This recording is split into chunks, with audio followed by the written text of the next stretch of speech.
Assalamualaikum warahmatullahi wabarakatuh. Innal hamdalillah nahmaduhu wa nasta'inuhu wa nastaghfiruh wa na'udzu billahi min shururi anfusina wa min sayyiati a'malina. Asyhadu an la ilaha illallah wahdahu la syarika lah wa asyhadu anna Muhammadan 'abduhu wa rasuluh. Amma ba'd. Rabbi shrah li sadri wa yassir li amri wahlul 'uqdatam min lisani yafqahu qawli. A'udzu bikalimatillahi tammah min kulli syaitanin wa hammah wa min kulli 'ainin lammah. Alhamdulillah, bapak-bapak, ibu-ibu sekalian yang dirahmati Allah, bersyukur kita kepada Allah Subhanahu wa taala atas segala nikmat yang diberikan kepada kita sekalian.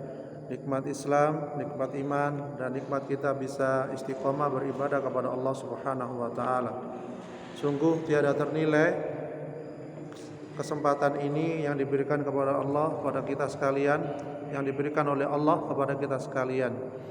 Karena beratnya untuk bersama di rumah Allah, karena begitu beratnya untuk menuju rumah Allah, melakukan zikrullah dan thalabul ilm.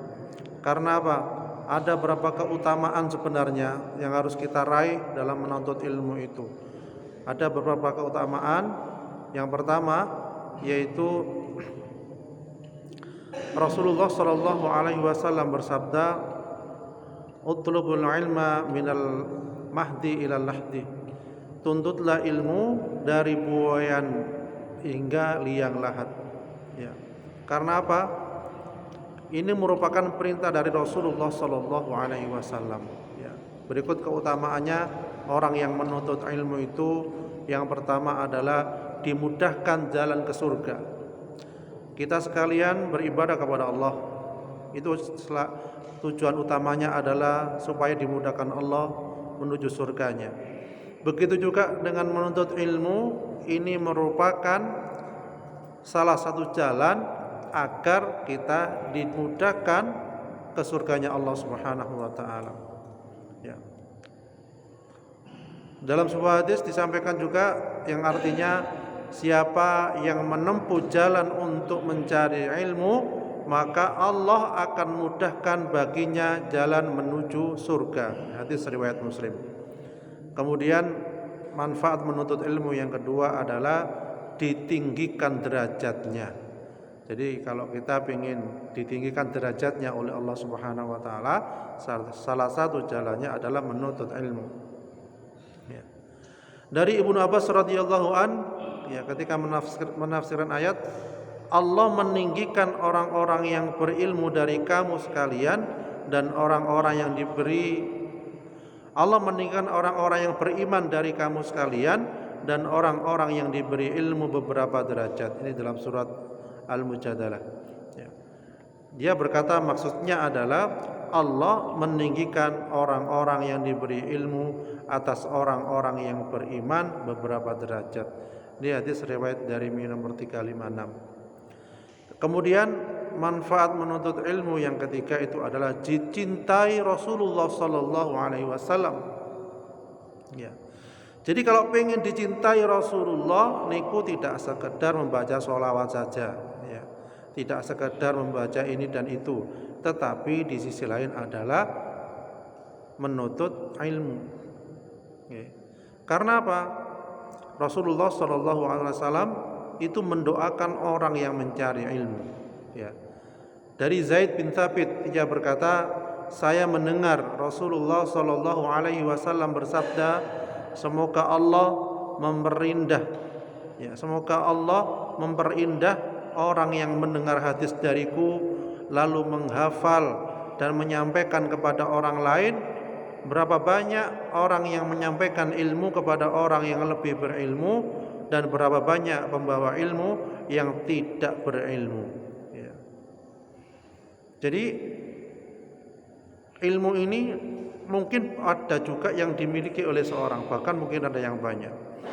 Ya, kadang-kadang orang merasa sudah belajar di Mekah puluhan tahun, ya, tetapi ilmunya tidak diamalkan, tetapi ilmunya dibiarkan, tidak disampaikan. Ya.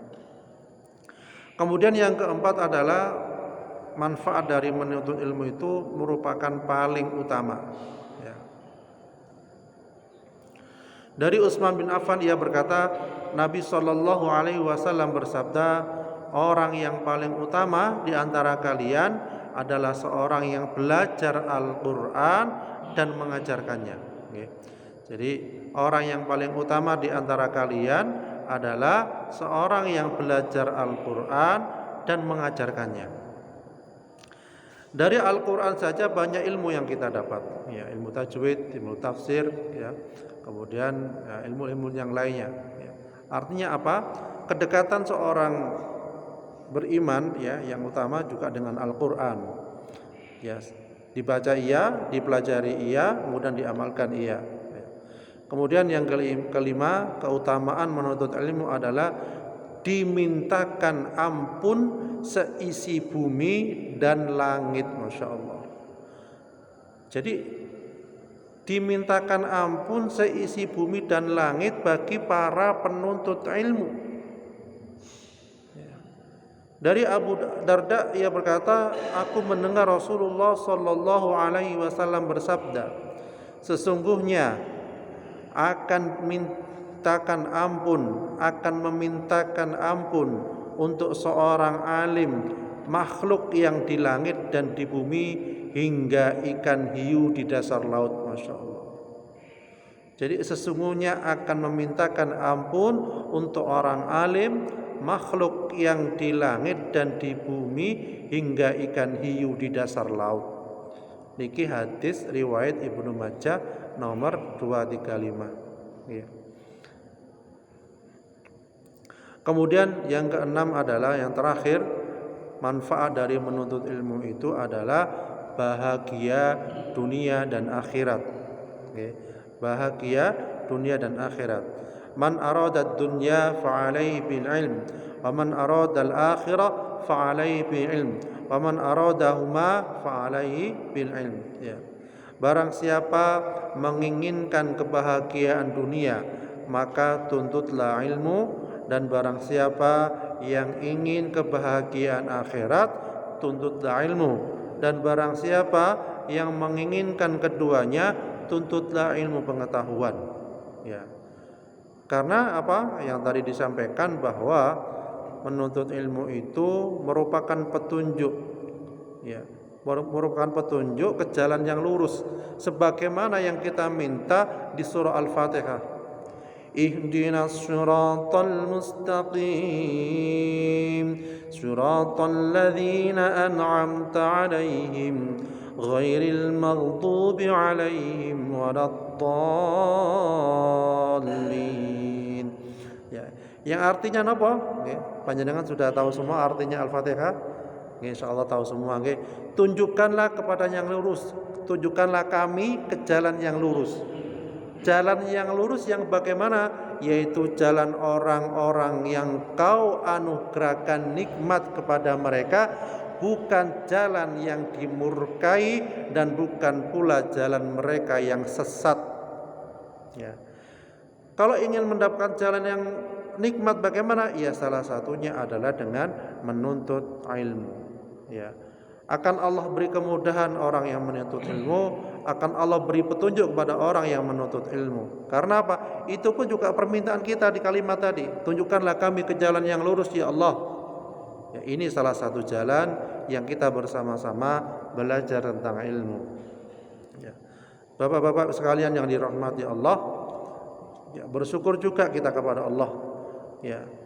Selain diri kita yang dituntut untuk menuntut ilmu, anak cucu kita pun diajari, dipondokkan agar mereka mau menuntut ilmu. Apalagi di era sekarang, ya mungkin kita kewalahan dengan anak-anak kita yang sudah pegang HP, ya, disuruh tidak mau ini dan itu dan lain sebagainya. Ya, konon kemarin itu ada berita, entah ini benar apa enggak, tapi yang jelas insyaallah benar. Ya, ada seorang anak-anak yang remaja, mungkin saking makelnya orang tuanya, ibunya, ya main HP, ya. Ini HP ini disita. Ya, ketika HP ini disita, mungkin dia keluyuran sampai dekat napa niku 515 niku jembatan. Jadi jembatan 15 nangis kayak tiang sedih dan lain sebagainya. Ya. Tiang-tiang amati kayak sedih apa ya. Tiba-tiba anak itu terjun ke jembatan sungai itu bunuh diri. Ini salah satu gara-gara HP itu tadi yang disita oleh orang tuanya karena mungkin bisa jadi karena nggak nurut, nggak memperdulikan omongan orang tua dan lain sebagainya akhirnya disita. Tapi karena sudah kecanduan, ya sudah ketergantungan, biasa megang HP, bukan megang HP, akhirnya yang terjadi seperti itu kayak orang stres. Oke. Akhirnya dia menyendiri di jembatan sungai niku salah satu tempat tinggalnya jin. Makanya wonten film seni niku si manis jembatan Ancol. Nggih. Nah, itu gambaran sebenarnya. Memang jin itu juga banyak tinggal di jembatan. Ya, di sungai-sungai. Ya, bisa jadi karena dia waktu itu sedih, dimasuki setan ya dari golongan jin, disuruh bunuh diri, akhirnya dia loncat dari jembatan itu untuk terjun ke sungai niku wau. Ya, tapi qadarullah alhamdulillah nyangkut teng pohon. Boten sampai mati. Nah, kalau Allah belum menakdirkan, niku dia tidak akan mati. Tapi perlu diketahui bahwasanya orang yang mati bunuh diri itu naudzubillah itu mati yang su'ul khotimah. Oleh Allah akan dilakukan, akan dihukum dengan cara apa? Dihukum dengan cara seperti dia mati bunuh diri. Jadi misalnya dia mati gantung, dia digantung terus, gantung mati urip, gantung mati urip ngoten. Kalau bunuh dirinya dengan cara terjun dari atas bukit ke jurang, hancur, dihidupkan lagi oleh Allah. Ya, ditaruh di atas lagi, jatuhkan lagi, begitu seterusnya. Itu hukuman bagi orang yang bunuh diri. Kalau bunuh dirinya dengan cara ditembak, ya, ini nanti oleh Allah dihukum dengan cara itu juga tembak terus, tembak sendiri, mati hidup terus. Jadi oleh karena itu kita peringatkan kepada anak cucu kita, nak, bahwasanya orang yang bunuh diri itu oleh Allah hukumannya seperti itu.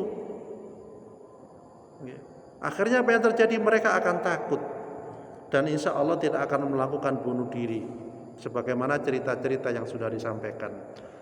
Monggo oleh karena itu mari diri kita, keluarga kita dijaga dari api neraka dan dididik anak cucu kita menjadi anak yang soleh dan solihah, dekat dengan Allah Subhanahu wa taala, dan kita bersama masuk surganya Allah Subhanahu wa taala. Kurang lebihnya mohon maaf. Akhirul kalam. Wassalamualaikum warahmatullahi wabarakatuh.